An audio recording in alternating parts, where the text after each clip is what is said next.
work-life balance doesn't really exist. Have you ever heard this phrase before? Because I know I have. My name is Leah. I am a life and career transition coach, and I want to talk to you today about work-life balance and why it's essential to your well-being.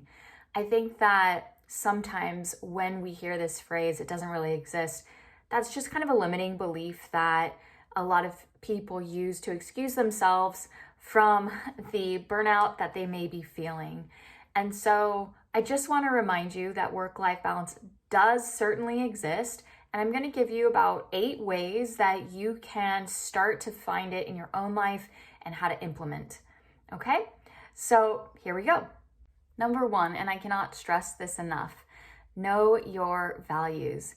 It can be really difficult to create any kind of change in your life when you don't exactly know why you're doing it or have a strong enough motivation. So knowing your values is a good way to create an internal compass of why do I want to create these changes in my life? Like, why is it so important? Why, when things get really hard to implement in terms of work-life balance, why is it worth it for me to continue forward and keep going? So number 1 is knowing your values. Number 2, practice time management. Something that I really have had to do a lot in my own personal life is time management and developing those skills of, creating a structure within my schedule. And what this can look like is creating a block schedule. I know a lot of people work from home and it can be really hard to kind of pull away at times. If you create a block schedule or something that will help you to stay on top of your schedule, then that can really be kind of that almost like third entity in your life that's keeping you on track and keeping you from, getting sidetracked in a way. If you also create a block schedule, be sure to do this number 3 thing, which is actually scheduling downtime for yourself, whether that's the weekends, whether that's nightly, whether that's in the middle of the day, whenever it may be, whatever works for you, put it in your schedule. If it's not in your schedule, it won't happen. And this is true for me and many people. So if you want to have more downtime, make sure you put that into your schedule so that's part of your time management. Number 4, this is a tough one, set boundaries. Once you have that time management in place, once you have that block schedule in place per se, you need to be able to stick to it, meaning there needs to be a strict set of boundaries in place where you're saying no to things that don't fit into that timeline.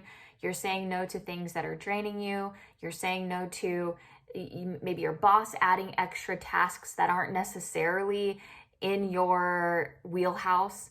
You're saying no to taking on extra work from your coworker if you don't have the capacity to take it.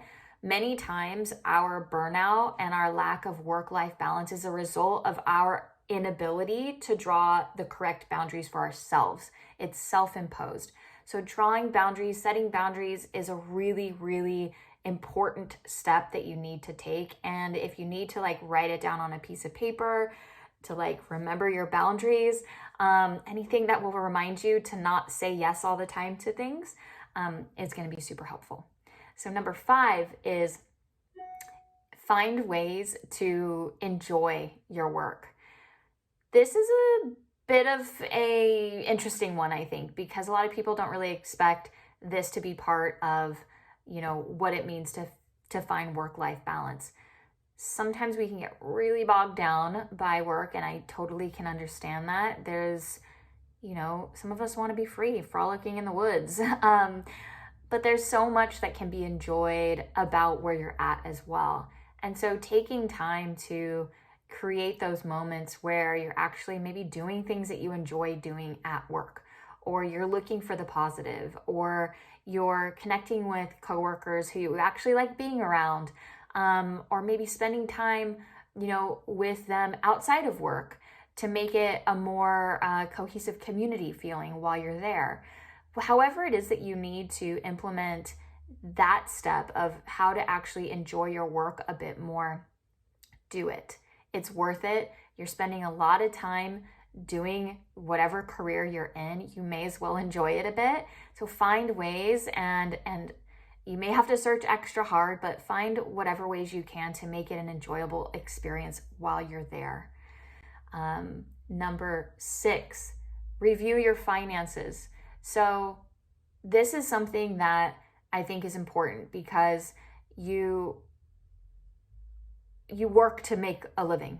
Not everybody, has this as their top priority, but it's a reason why a lot of us do what we do. We got to pay our bills. Money is an aspect of all of our lives, and we need it to do the things that we want to do. And so be sure to know what it is that you actually need in terms of your budget, in terms of your expenses in life. Are you overworking for a reason? Do you need to be overworking? Do you need to be taking on all these extra shifts? Do you need to be going for that promotion that's going to put more on your plate? Or don't you, right? Maybe you do need to go for these extra things, and that will help to add to your work-life balance. But making sure that you know exactly what it is that you're going to be, spending the money on, needing the money for, why it's important to you, I think is huge, because a lot of us just think more is better, and that is not always the case, especially when you're trying to find work-life balance. The next one I will say is to nurture your relationships. So be sure to spend time with people outside of your job. A lot of us get sucked in to, only being around our colleagues, only being around these fellow people in our work environment, and we can lose sight of the rest of our world, the rest of our life. And that really does contribute to burnout very quickly, because we're creating this echo chamber of only talking about work, even in our free time. So being sure to reach out to your friends, reach out to your family, spend time with people where you're not talking about work, where you're talking about their lives and talking about your life outside of work. This is a big part of making sure that you feel that really good sort of counterbalance to the heaviness of how much time work takes up out of our schedules. So making sure that free time is filled with people that maybe are outside of your work, or if you do have friends within your work, talk about things other than work to make sure that you're continuing to nurture those bonds outside of that environment. A final one that I want to mention to you is making sure you focus on your health. So the grind is real, and we can actually lose a lot of ourselves, a lot of our health when it comes to trying to be achievement focused and, getting things done at work. A lot of people wake up super early, go to bed super late, don't have any time to actually cook meals, to be healthy, to work out, to move our bodies, to be in the sun. And when you have these days on repeat over and over and over again, we can kind of get sucked into this vortex of not really knowing how or when we, started to feel shitty, started to feel really terrible in our bodies. We're not meant to sit at a computer all day, every day.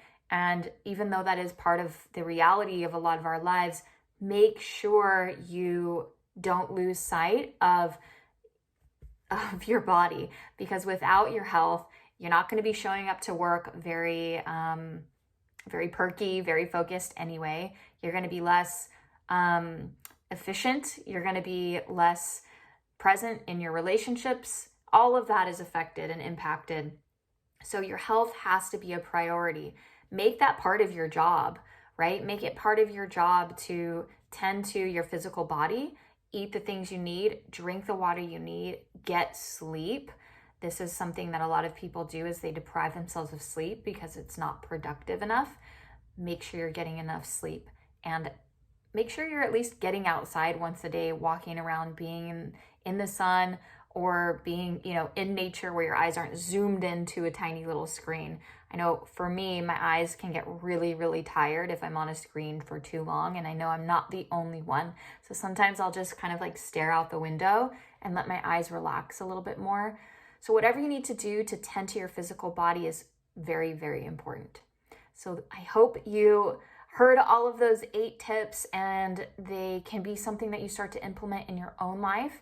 I know they're all very doable. maybe just tackle one at a time and see how it feels just to get started. Don't overwhelm yourself. But start for sure with knowing your values and knowing, what it is in your life that truly, truly matters to you. And that can help you navigate the rest of these with a lot more ease and focus. So thank you for joining me today. I hope you're getting, everything you need and making sure that you're creating the kind of life and sense of fulfillment that you very much deserve. All right, until next time, bye.